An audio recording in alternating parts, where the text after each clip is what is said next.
Hello everyone, how are you all? Hope you all are fine. So I welcome all the Om Shanti English medium students and all the students who are watching this video. So I'm here with you with new chapters video, and the chapter name is Tissues, which is chapter number 6 in your textbook.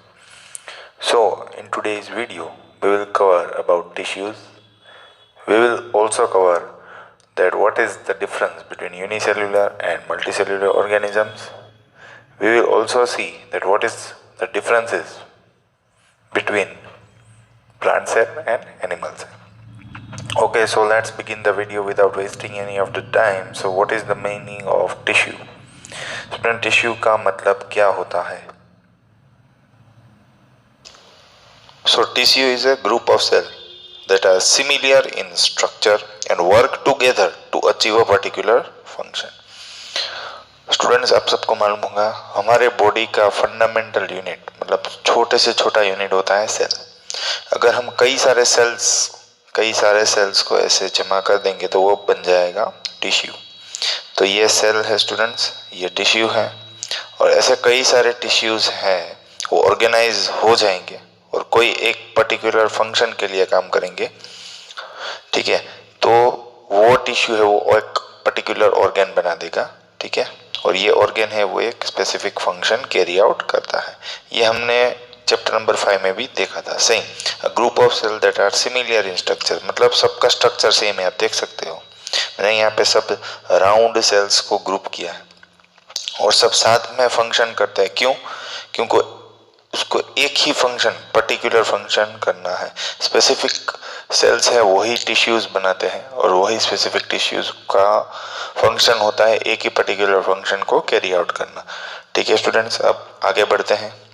जैसे मैंने यहाँ पे दिखाया है students, you can see meristematic tissue and permanent tissue. ये क्या है? ये आप प्लांट में होते हैं जनरली। ठीक है, और ये उसके ही टाइप्स हैं, परमानेंट टिश्यू, मेरिस्टेमेटिक टिश्यू और परमानेंट टिश्यू दोनों प्लांट टिश्यूज हैं। क्या है ये हम नेक्स्ट वीडियो में कवर करने वाले हैं। ठीक है, तो अलग अलग टिश्यूज होते हैं। जैसे आप देख सकते हो ये शूट का टिश्यू अलग होता है, जो शूट को ग्रो करता है, जो ऊपर वाला लीफ है उसको ग्रो करता है। ठीक है, तो ये एक पर्टिकुलर फंक्शन करेगा। जो रूट का टिश्यू है उसका नाम अलग है, एपिकल मेरिस्टेम। ठीक है, जो रूट को ग्रो करेगा। Everyone is getting okay? Then lateral meristem is responsible for growth of stem. Okay, root apical meristem is responsible for growth of root. Same way सभी टिश्यूज का अलग अलग पर्टिकुलर फंक्शंस होता है। ओके, अब हम आगे जाते हैं students unicellular organisms and multicellular organisms के ऊपर। So what is the meaning of unicellular organism? A single cell performs all the basic function of life. Unicellular, uni का मतलब होता है सिंगल, एक ऐसा ऑर्गेनिज्म जिसमें सिर्फ एक सेल होता है पर वो सभी लाइफ की प्रोसेसेस हैं उसको कैरी आउट कर सकता है। ठीक है, जैसे कि respiration, digestion, reproduction, as you all know very well. Okay, उसका एग्जांपल है amoeba. Single cell carries out movement, वो खुद मूव होता है, वो खुद ही फूड लेता है, वो खुद रेस्पिरेशन प्रोसेस से गैस को एक्सचेंज करता है। ठीक है, एक्सक्रीट करता है, मतलब कि वेस्ट है वो बाहर निकलता है। सब कुछ एक ही सेल से हो जाता है। They are that capable and that independent that they can perform each and every life process very easily. Okay, so these all are the examples of unicellular organism, that is amoeba, euglena, paramecium and bacteria. Okay, now coming to multicellular organisms. So in multicellular organism there are millions of cells. Okay, जैसे उसमें एक ही cell था, इसमें single cell था, वैसे multicellular organism में millions of cells होते हैं। Most of the cells are specialised to carry out few functions. इसमें से कई ग्रुप्ड सेल्स हैं वो स्पेशलाइज्ड होते हैं जिसको थोड़े बहुत ही फंक्शन को करना होता है, few functions. Each specialised function is taken up by a group of cells. Since this cell carry out only a particular function, they do it very efficiently. और ये group of cell का नाम क्या होता है? टिश्यूज। ठीक है students, ये सभी सेल्स हैं वो डिस्ट्रीब्यूट हो जाते हैं। डिस्ट्रीब्यूट ऐसे होते हैं कि सिमिलर सेल साथ में ग्रुप होके एक पर्टिकुलर फंक्शन को कैरी आउट करते हैं और वो फंक्शन को वो बहुत ही अच्छे से करते हैं, मतलब एफिशिएंटली करते हैं। ठीक है, for example in human beings muscle cells contract and relax. Muscle cell का काम क्या है? कॉन्ट्रैक्ट करना और रिलैक्स करना। ठीक है, जिसके कारण हमारे बॉडी को मूवमेंट मिलती है, फ्लेक्सिबिलिटी मिलती है। ठीक है, उसके बाद आते हैं स्टूडेंट्स नर्व सेल के ऊपर, जो सेल्स मैसेज को कैरी करते हैं ब्रेन तक और हमें इमरजेंसी सिचुएशन या सेंसिटिव सिचुएशन में रिस्पॉन्ड करने की क्षमता बढ़ाते हैं कोई भी बॉडी में। ठीक है, तो नर्व सेल हैं वो ब्रेन से लेकर टो तक कनेक्टेड होते हैं। तो कभी भी कहीं भी कुछ भी बाहर से एक्सटर्नली इनपुट में इमरजेंसी सिचुएशन लगे तो वो ब्रेन को सिग्नलिंग करता है कि आपको कॉन्ट्रैक्ट या रिलैक्स करना पड़ेगा मसल सेल को। ठीक है, इसका डिस्क्रिप्शन और इसका एक पूरा चैप्टर आएगा स्टैंडर्ड 10th में, कंट्रोल एंड कोऑर्डिनेशन चैप्टर। उसमें आप डिटेल में पढ़ोगे कि नर्व सेल का क्या काम होता है। बहुत ही इंपॉर्टेंट रोल होता है जो पूरे नर्वस सिस्टम को बनाता है और हमारा बॉडी को बचाता है।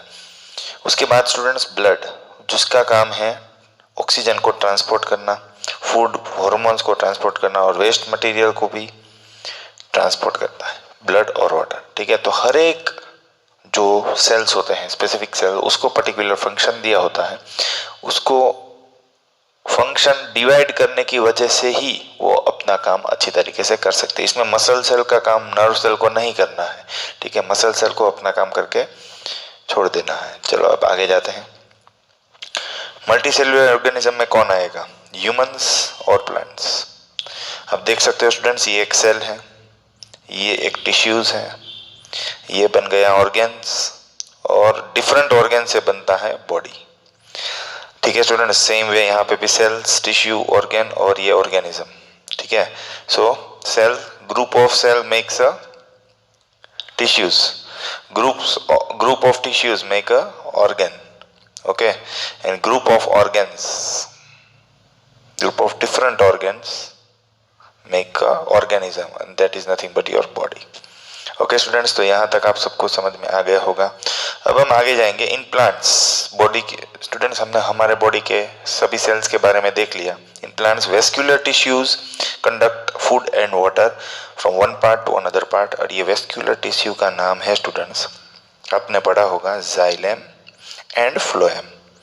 ठीक है, दोनों के फंक्शंस अलग अलग होते हैं। फूड को ट्रांसपोर्ट करता है फ्लोएम और वाटर को ट्रांसपोर्ट करता है जाइलम।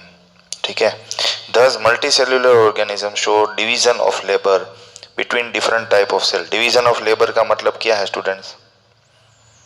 divide work, labor का मतलब work, divide,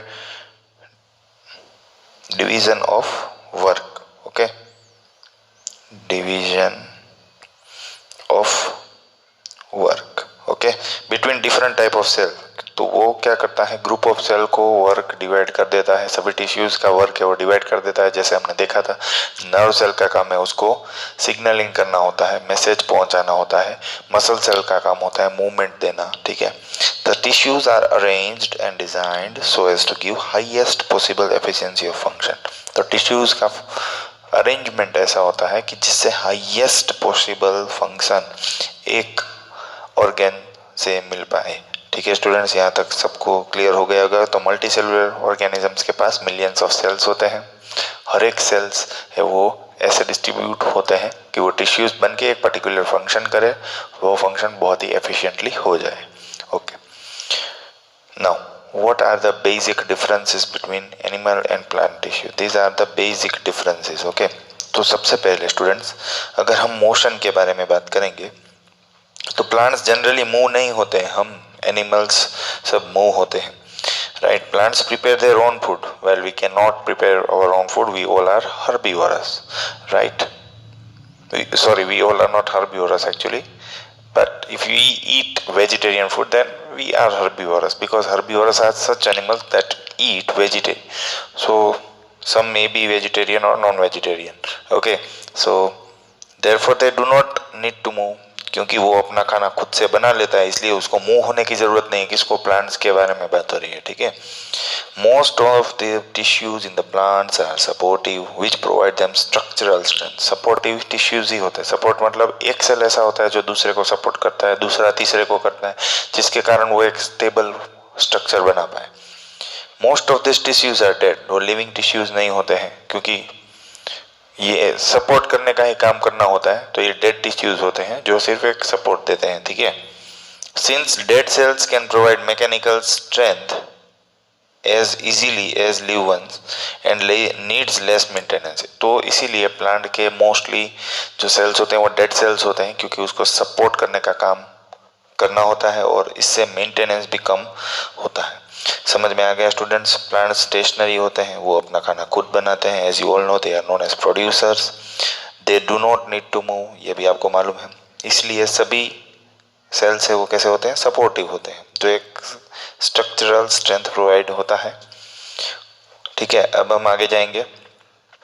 अब देख सकते हो प्लांट टिश्यू में क्या क्या है। एक ग्राउंड टिश्यू है, आप देख सकते हो, एक डर्मल टिश्यू है सेल वॉल के जैसे, और अंदर जो है वो है जाइलम और फ्लोएम, जो आएंगे वैक्यूलर टिश्यू के कैटेगरी में, ठीक है। और एनिमल टिश्यू जो होता है स्टूडेंट्स, उसमें स्टमक के अंदर ही कई सारे टिश्यूज हैं।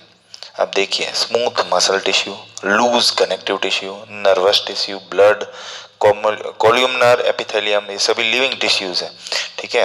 Now let's move further. Animal on the other hand depends on plants and other animal for the requirement. हम भी एनिमल की कैटेगरी में ही आते हैं। जो हम प्लांट्स के ऊपर डिपेंड हो तो उसको हर्बीवरस बोलते हैं, ठीक है। और अगर एनिमल्स के ऊपर डिपेंड हो तो आप सबको मालूम है क्या बोला जाता है? Therefore they need to move around.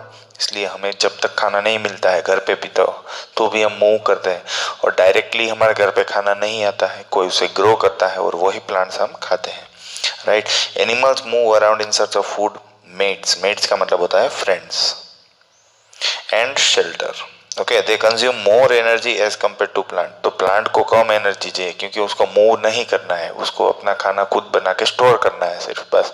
उसकी एनर्जी वेस्ट कम होती है, हमारी एनर्जी वेस्ट ज़्यादा होती है, because we have to strive for food, we have to search for food. Most of the tissues they contain are living. इसलिए animal tissues में mostly सभी लिविंग टिश्यूज होते हैं, ठीक है, क्योंकि ज़्यादा एनर्जी कंज्यूमिंग एनिमल टिश्यू ही होता है। और प्लांट टिश्यू सभी कैसे होते हैं? डेड टिश्यूज ज़्यादा होते हैं, क्योंकि उसको स्ट्रक्चरल स्ट्रेंथ देना ही उसका मेन फंक्शन होता है, ठीक है। ये स्ट्रेंथ देना इसका मेन फंक्शन है, इसलिए ये टिश्यूज डेड टिश्यू होते हैं। लिविंग टिश्यूज क्यों होते हैं एनिमल टिश्यू में? Because they need more energy, okay, they need more energy as energy wasted is more, they have to starve for food. Now second, अगर उसके growth से हम difference करेंगे, the growth in plant is limited to certain regions. There are some tissues in plant that divide throughout their life. Certain regions मतलब सभी region में वो grow नहीं होगा, ठीक है। कोई प्लांट ऐसा होता है जो रूट से बहुत बड़ा होता है और ऊपर लीव्स और वो सब कम ग्रो होता है, ठीक है। तो सर्टेन रीजन को ही वो ग्रो करेगा, पर वो डिवाइड तो पूरी लाइफ करता है। This tissues are localised in certain region, मतलब कि वो पर्टिकुलर रीजन में ही वो ग्रो करेगा, इसलिए उसको लोकलाइज्ड टिश्यू बोलते हैं। Cell growth in animals is more uniform, पर एनिमल में ऐसा नहीं होता है, ठीक है। सभी जगह पे सभी डायरेक्शन में यूनिफॉर्म ग्रोथ होता है। प्लांट में कैसा होता है? एक पर्टिकुलर एरिया है वही ग्रो होगा, लोकलाइज्ड एरिया है वही ग्रो होगा। एनिमल में ग्रोथ ऐसा नहीं होगा, यूनिफॉर्म होगा। There is no such distribution of dividing and non dividing regions in animal. Animal में यूनिफॉर्मली सभी सेल्स और टिश्यूज ग्रो होंगे और उसके पार्ट भी ग्रो होंगे। देखिए स्टूडेंट्स, यहाँ पे आप देख सकते हो ये बीन सीड है, सीड जर्मिनेशन हुआ, जर्मिनेशन से थोड़े थोड़े रूट्स बन गए हैं, फिर ये सीड है वो डेवलप होता गया, फिर रूट इतना ही रहा, पर स्टेम है वो बहुत ज़्यादा ग्रो हुआ, ठीक है, यही ज़्यादा ग्रो हो रहा है। स्टेम है उसकी भी एक लिमिट आ जाएगी, उसके बाद लीव्स ग्रो होंगे। तो समझ में आ रहा है स्टूडेंट्स? तो प्लांट में सर्टेन रीजियंस है वही ग्रो होंगे, तो यहाँ पे सर्टेन रीजियंस ही ग्रो हुए, ठीक है। एनिमल में ऐसा नहीं होता है, यूनिफॉर्मली सभी पार्ट हैं वो ग्रो होते हैं। तो एनिमल सेल और प्लांट सेल हैं, उसमें से नए सेल कैसे रिप्रोड्यूस होते हैं। आप देख सकते हो यहाँ पे साइटोप्लाज्म एरिया से थोड़ा फ्यूजन हुआ है दो सेल का, ठीक है, कॉन्ट्रैक्टाइल रिंग, क्लेवियस फ्लोरो, और इससे दो डॉटर सेल बन गए हैं। इसको डॉटर सेल बोलते हैं। क्या बोलते हैं? Daughter cell. प्लांट हो या एनिमल सेल हो, दोनों में आप देख सकते हो डॉटर सेल्स बन चुके हैं, ठीक है।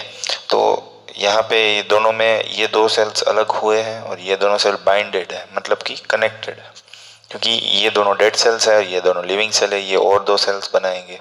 समझ में आ रहा है स्टूडेंट्स? तो इतना डिफरेंस होता है। अब हम आगे जाएंगे, structural organisation of organs and system. तो कैसे ऑर्गेन्स और पूरी सिस्टम का स्ट्रक्चर है वो होता है एक्चुअल में। Structural organisation of organs and organ system is far more specialized and localized in complex animal than even in complex plant. complex animal में ज़्यादा specialized और localized होता है complex एनिमल में। तो मतलब क्या समझे आप कि एनिमल टिश्यू का अरेंजमेंट है वो प्लांट टिश्यू से भी ज़्यादा कॉम्प्लेक्स होता है, ज़्यादा पार्ट्स होता है। ओके स्टूडेंट्स, अब हम आगे जाएंगे। सी, animal cell has many cell organelles, as you can see in the cytoplasm area, while plant cell has cell organelles but not that as shown in the animal cell. तो यहाँ तक आपको सब कुछ समझ में आ गया होगा, right? Because animal cell has more complex tissues in it, they have to perform more function than plants, they consume more energy. That's the reason mainly there is a very complex structure in animals than plants. Okay students, तो hopefully आपको पूरा video अच्छे से समझ में आ गया होगा। ये था बेसिक इंट्रोडक्शन। इसके बाद प्लांट टिश्यू और एनिमल टिश्यू को हम बहुत ही डिटेल में पढ़ने वाले हैं, पहले प्लांट टिश्यू फिर एनिमल टिश्यू को। तब तक सभी वीडियोस को अच्छे से देखते रहिए। Thank you for watching the video.